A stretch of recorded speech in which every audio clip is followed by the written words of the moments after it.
All right, let's jump right into this explainer. We're going to trace the ultimate history of literally everything, scanning the cosmos from the Big Bang all the way to our modern search for alien life. We are breaking down the greatest origin story ever told, step by step. So we have to start with the ultimate mystery, right? Let's set our coordinates all the way back to the very dawn of time to see how our solar system actually came to be. It's a journey that takes us from this unimaginable point of absolute density to the vast, complex, and honestly beautiful universe that we observe today. Section 1. The origin of everything, tracing the Big Bang. Okay, so picture this.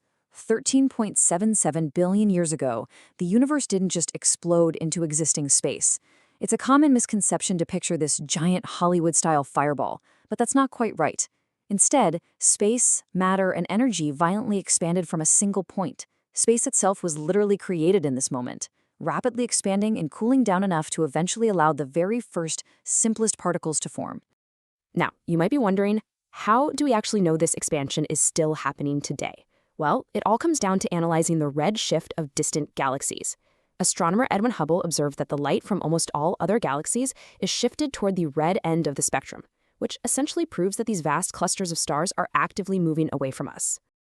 To really grasp this, just imagine a little duckling swimming across a pond. The ripples in the water ahead of the duckling bunch up, right? While the ripples behind it get stretched out. Just like those waves in the water, light stretches into lower pitches or longer, red wavelengths as clusters of stars race away from us.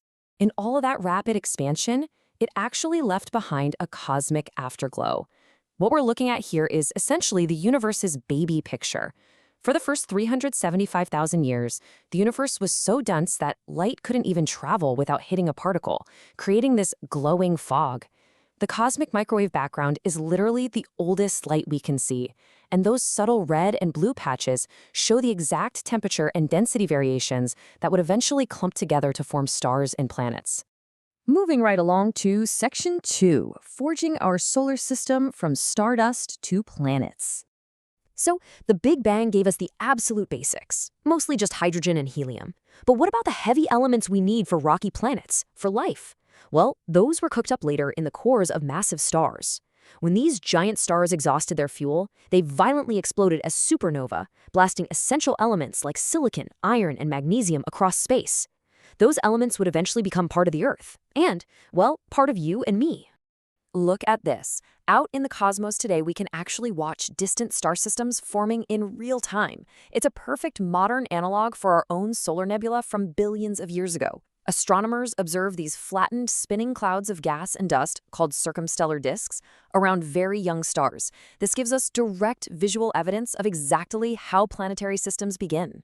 This brings us to the solar nebula hypothesis. About 4.5 billion years ago, our sun and planets formed together from one of these massive spinning clouds.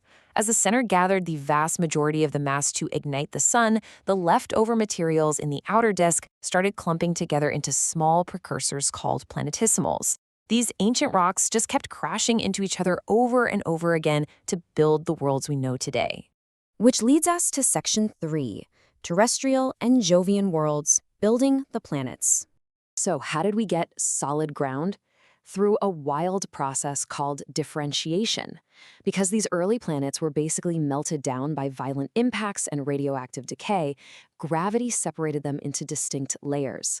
Dense metals like iron and nickel sank to form solid central cores, while lighter silicate minerals floated up to form rocky crusts, setting the stage for the ground we walk on.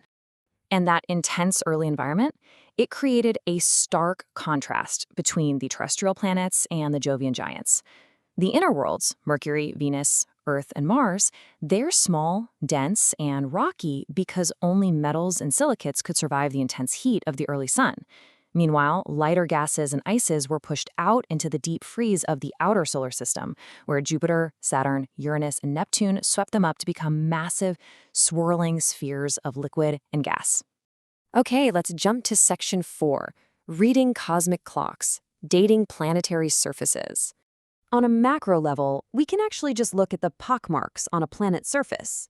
Think of crater counting as a giant visual clock. A highly scarred, heavily cratered landscape tells us it has survived a long time without being erased by internal geological activity, like lava flows or erosion. It's a brilliant, incredibly straightforward way to read time. But to get exact numbers, we have to look a lot closer. We use radioactive decay to precisely date rocks by measuring the half-life of parent isotopes as they transform into daughter isotopes. For example, it takes exactly 4.5 billion years for half of a sample of uranium-238 to decay into lead-206. By measuring the ratio of parent to daughter atoms in a rock, we can pinpoint its exact age. As this quote points out, it's a lot like predicting the odds of a massive dice roll. Scientists use these incredibly predictable decay chains to accurately calculate the age of moon rocks brought back by the Apollo astronauts, as well as ancient meteorites that have fallen right here on Earth. Because while the decay of one single atom is completely random, the behavior of trillions of atoms is incredibly predictable. This brings us to our final chapter, Section 5, The Search for Life, Astrobiology, and SETI. We know Earth sits perfectly in the habitable zone, but astrobiologists are actively hunting for biosignatures all over our solar system. They're scouring the ancient soils of Mars, which actually likely had a temperate climate billions of years ago. They're also looking at Jupiter's moon Europa, which hides a massive liquid ocean beneath an icy crust kept warm by the friction of Jupiter's gravity. And then there's Titan, Saturn's moon, featuring an organic chemical factory in its atmosphere and literal lakes of liquid methane. The sheer diversity of potential habitats just in our own cosmic backyard is staggering.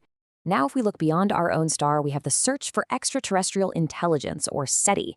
They are constantly scanning the cosmic haystack using radio waves, hoping to catch a technological broadcast from another civilization.